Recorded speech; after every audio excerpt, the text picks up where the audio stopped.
They are identical. So, material on top. Kinda gotta understand here. Today in the Boot Guy, we are looking at this. You guys have been after me to do the full review on this. Now, I flip size, and so I'm the Boot Guy. Thanks a lot for watching.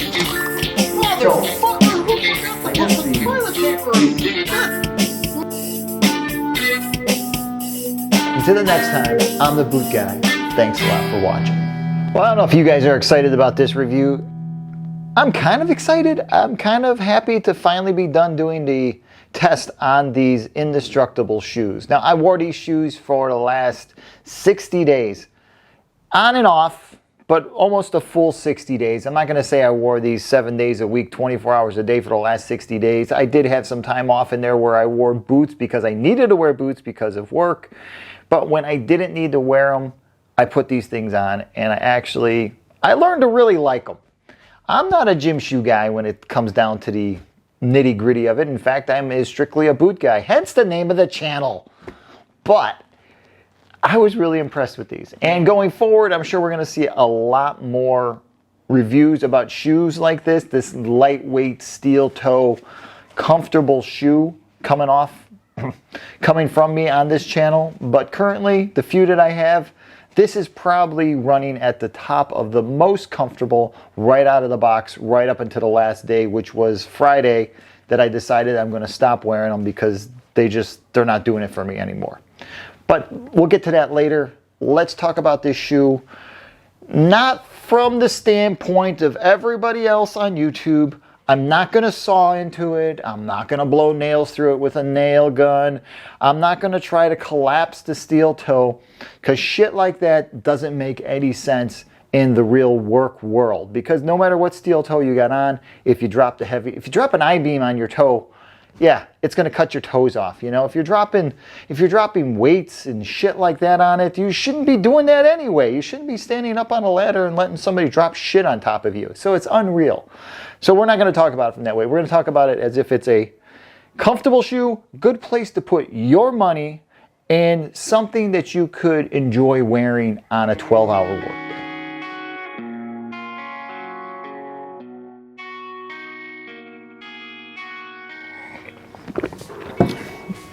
All right, so the one thing about Indestructible shoes is that they have all kinds of styles. They really do fit into this new fashion-forward world of workwear, where guys on the job site, younger guys much younger than me, 20 years, 30 years younger than me, who are showing up on the job site, look so pretty, and they're just so made up and well done, and everything looks good on them. I could see them actually wearing this and this being their work shoe. And you know what? It does pass most of the OSHA requirements. There's a few things you don't want to do with a steel toe shoe that OSHA says is a no-no, but everything else, the shoe does pass those requirements. So those young guys, this gives them something to wear at work so they don't feel like a grumpy old man, is what a lot of the young guys tell me. I don't like wearing stuff like that because I feel like my father. Okay, if your dad was a prick, I can understand, right? All right, so let's move on to the sole. So the sole on this, as you can see, is actually worn and actually used, and it's ready to die. I would imagine any day now, with as much wear as I got out of this thing, that with the right piece of unistrut, if I was to drag my foot across it just the right way, I would probably cut this sole and split it, because I've worn through the harder layer, that top layer that really offers the protection against incidents like that. But as for comfort, yeah, this thing is extremely comfortable. This EVA, the way it's put together, the way it's engineered, the bounciness, super awesome when you got to walk a full day. There was a day I actually walked just under 13 miles in these shoes, and I was comfortable the whole day.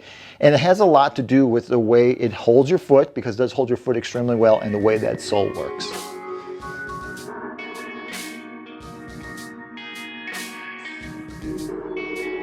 All right, so let's talk about the part that people are always trying to cut through.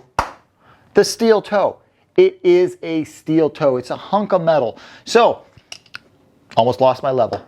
So, as you guys can imagine, with a steel toe, when you come at it with a grinder, a saw, or anything like that, you're not going to be able to dig right in and cut right through it. If you've never used a grinder before, I could see that impressing you, but if you're a guy that works with a grinder or a saw on a daily basis, seeing somebody hit this thing with one of those tools on full blow, What? Why? But, so it is a steel toe. So what that means is that it's not an EH shoe. By no means is this thing EH. If you're working around electricity, this is not a shoe for you. When I say working around electricity, if you're working on low voltage, if you're 24, 48 volts, okay, I could see you working with this, but 120 and up, put on a real pair of boots. Now, if you're the laborer for the electricians, if you're the apprentice and you're running pipe up and down and back and forth, hell yeah. This is what you want on your feet. This is the kind of thing that's not going to tire you out on a 10-hour day, especially if they're not giving you your 210s. They want you to work through them. Yeah. This is going to be a great shoe on your foot.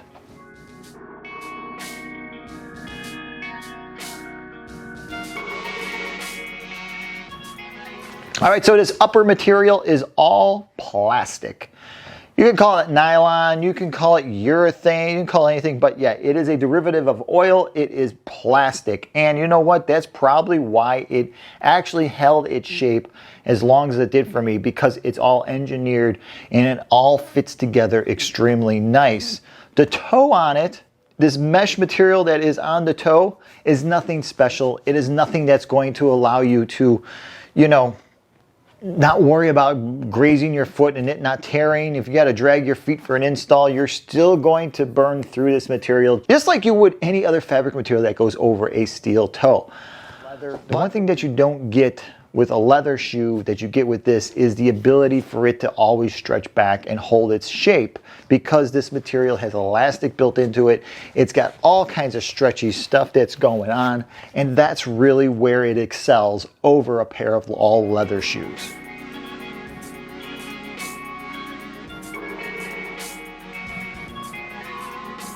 All right, so let's get to size and fit. All right, so I got 60 days, right? I wore this thing for 60 days. First thing that came out of this, the day I got them, I put them on just as is, and they are basically as is. Nothing has been changed currently, but the insole started to bunch up. I pulled it out right away, and that's when I noticed that it was a very cheap insole. I don't know what happened to that insole, and that's odd for me not to know what happens to something out of a pair of shoes and I'm testing them. I think I left them on one of my carts at work, and that cart is now on a job site that I probably won't be at for a while, so I'm not going to get those insoles back, but they were nothing special. When you look inside this shoe, you'll notice that puncture resistant foot, and that's something that a lot of guys that are reviewing these shoes are really reviewing up. They're really talking up the fact that it's puncture resistant. And I just want to remind you guys out there that every shoe that comes out of Canada has to be puncture resistant, and a majority of most shoes today that are going to be made like this, no matter which company it is, they're going to start putting that puncture resistant footboard in there because it just makes a lot of sense. Now, should you, with that puncture resistant footboard, step on nails? Never. You should never step on a nail. Should you ever step on anything sharp with anything on your foot outside of a super heavy duty double layered logger boot? No. And even with that logger boot, there is a chance that the sharpest, smallest piece could penetrate it, even though it's hard as crap. Puncture resistant just means it's puncture resistant. So don't step on nails. All right, so size and fit, comfort, that stuff that I was originally talking about. So I received a 12, and I have to say that out of the box, the 12 fit great. But as time progressed, it started to feel a little short. I don't know whether it's just that the shoe starts to come in on itself, so it always feels like it's being stretched back out with every step. But by the end of a 10-hour day, last week, what I noticed is that my toes were really starting to rub the front of these. Now, could it be that I need to cut my toenails? It could be. Could it be something silly like that? It could be, but I think what's going on is that the shoe is kind of contracting against my foot. So yeah, I should have probably went with a 13 to begin with, but I went with a 12 because all my boots are 12 and it made sense. But now, in hindsight, I should have went a size bigger.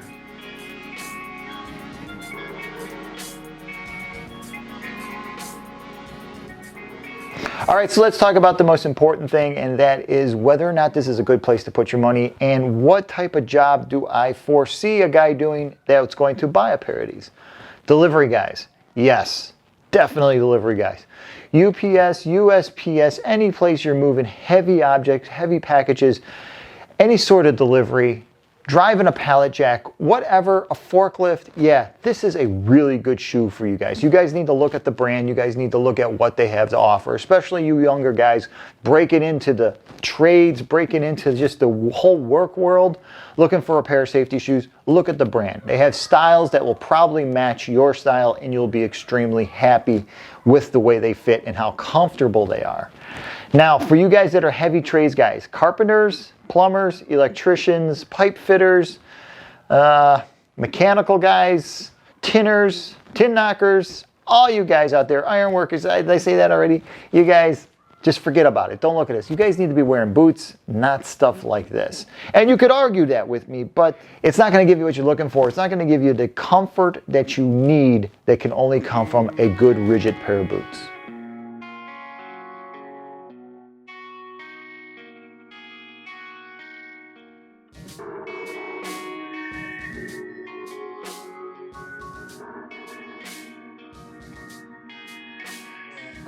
So that's my review on the Indestructible shoe. This shoe is called the Xciter.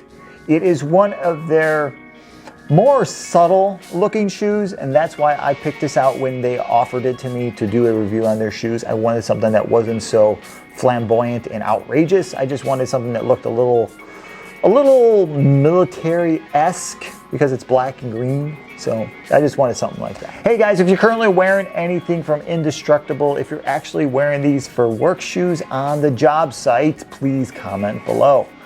If you're just wearing these around because you're delivering stuff, please also, we want to hear from you guys too, because primarily you guys will be the ones buying these shoes. Hey, if you want to see some of the test photos from when I was wearing these for the last 60 days, swing by my Instagram and check it out there. I got all kinds of comments from you guys the first day I wore these out in the field that were really nice to read. You guys said some very sweet things to me.